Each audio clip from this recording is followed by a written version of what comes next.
Hey, it's your guy Tyrrell back with the interviews. France, Belgium World Cup semi-final. Which team do you think will make the final? How will Belgium approach the game? Can they stop Mbappe? And which French player will rise to the occasion and possibly help this side make it to the World Cup final? Don't worry, here at the interviews, we've got you covered. So on this edition of the interviews, we're going to preview France against Belgium.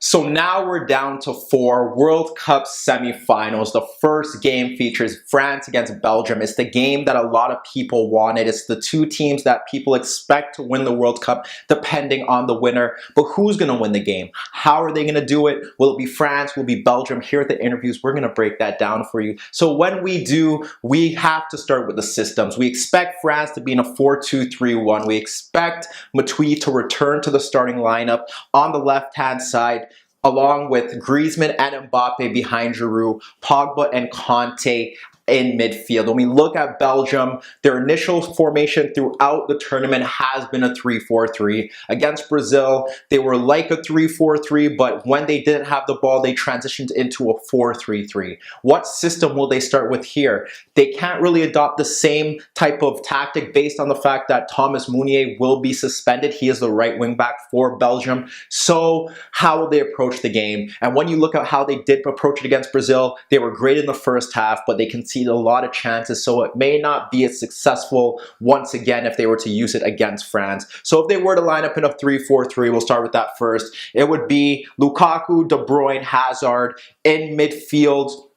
You would possibly like to think it would be Fellaini and Witsel. Then you have Chadli, who will most likely go out to right wing back, and I'll get to that in a second. And then you have the center back options. Who plays at center back? Who plays at left wing back? It would possibly be suicidal if you're to play Adnan Januzaj or Thorgan Hazard, or Carrasco at left wing back if you have Chadli on the right. So there's a good chance that we will probably see Vertonghen pushed out to left wing back, and then you have options for your center back. Will it be Boyata? Will it be the experienced Vermaelen? Regardless, that is how they will line up, and we have to look at it from this aspect. If they go 3-4-3, how does France cope with that? France, without the ball, like to drop into 2 banks of 4, very organized. We saw that against Uruguay. This Belgian side offers a different threat based on the fact that if it's Lukaku up front, you're going to want to deal with him. He could occupy the 2 center backs. One option here, Hazard against Pavard, and then Hernandez against De Bruyne.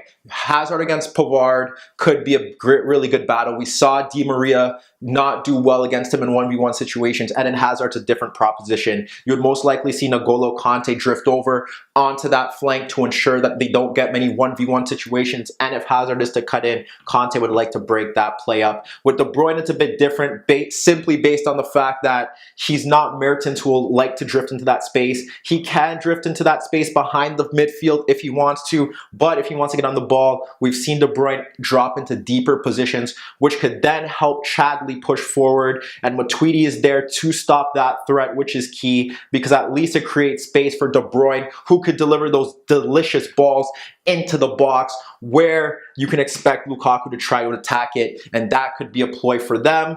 But the problem here with this setup is the fact that if they do push that many men forward, you have the threat on the counterattack, and that's what this French side is so good at. Even if you have Giroud posting up against one of the center backs, which would be Kompany, you can have, like I said, Griezmann charge into those spaces there on the counterattack. And Vertonghen will likely be tight on Mbappe. But like I said, he's not the quickest. Neither is anyone in that center back lineup. So you have to deal with the threat of Mbappe. We saw Laxalt do it for Uruguay, stay tight on him. But there were still opportunities that they found. Because if Mbappe attracts 1 or 2 markers over there, Griezmann could charge into that space. Giroud could charge into that space. And that creates space for other players to create chances. Nonetheless, we've seen it even when he's tight. He can still make those outside runs. He can still dribble you in, and then he could still dribble both defenders and then cut in and switch the play. There's so much more to his game than just attacking space. Obviously, if you give him the space,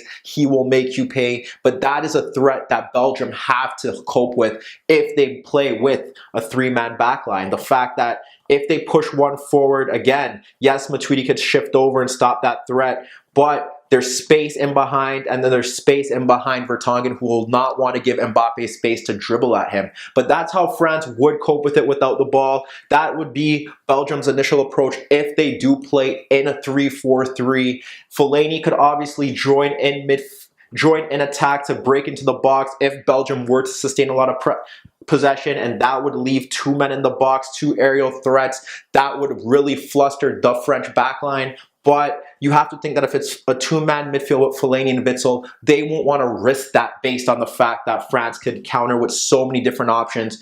Pogba able to release them in early. Mbappe is running. Griezmann looking to charge into space. Giroud being able to pull out defenders as a decoy striker and allow other runners to break in. It's a big gamble, which is why Belgium could move to a 4-3-3. When you have that there, you'd expect Vertonghen to shift over, Kompany and Alderweireld to play in midfield, Chadli to play out at right back, and then you have a midfield three of Witsel sitting in behind, and then you have Dembele and Fellaini in midfield. That looks like a better option. De Bruyne possibly playing at the tip, and then you have Lukaku and Hazard drifting out wide. What does this present now? The fact that now you have to deal with the De Bruyne getting into space behind Conte. He's going to have to worry about that threat. Lukaku drifting out wide and running at Hernandez. Hazard on the counter, running at Pavard. The thing that's different about this French side is that they won't be eager to push their fullbacks forward.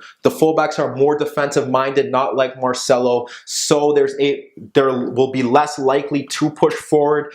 And given so, France do have athletic center backs that can cover ground in Umtiti and Varane.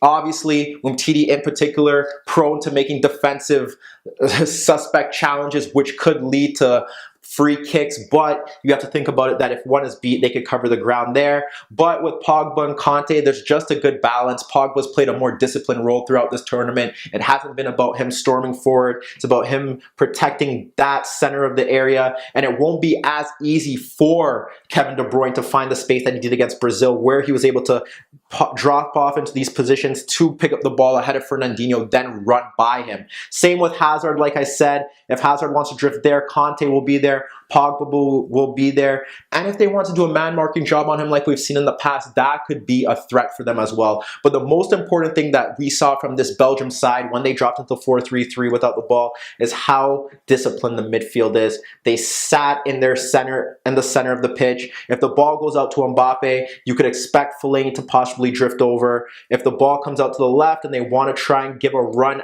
at Chadli, then that would obviously present a different challenge there, because what would happen is that you could have Dembele shift over to offer that threat as well. This seems like the better option for them, and then based on the counterattack, they defend in 7, and then on the counterattack, even if they have De Bruyne drop in, that could be a key for them, and then have Hazard and Lukaku look to break on the counter. Both players are able of holding up the ball. We've seen Hazard win fouls, and that can help Belgium push up the pitch. And even if they want to push to a 3-5-2 like I've said, and then have De Bruyne sit ahead of two midfielders, that is also an option. But 4-3-3 or 3-4-3 seems to be the likely ploy for them. For France, how do they get behind this side? Like I said, France have struggled to really create chances from open play. They've scored goals on set pieces. They've scored goals on the counterattack. They've scored goals with getting the wide players forward, and they're not the greatest in that sense, but they did do that against Argentina. The thing is here, they get the wide players forward. You expect Conte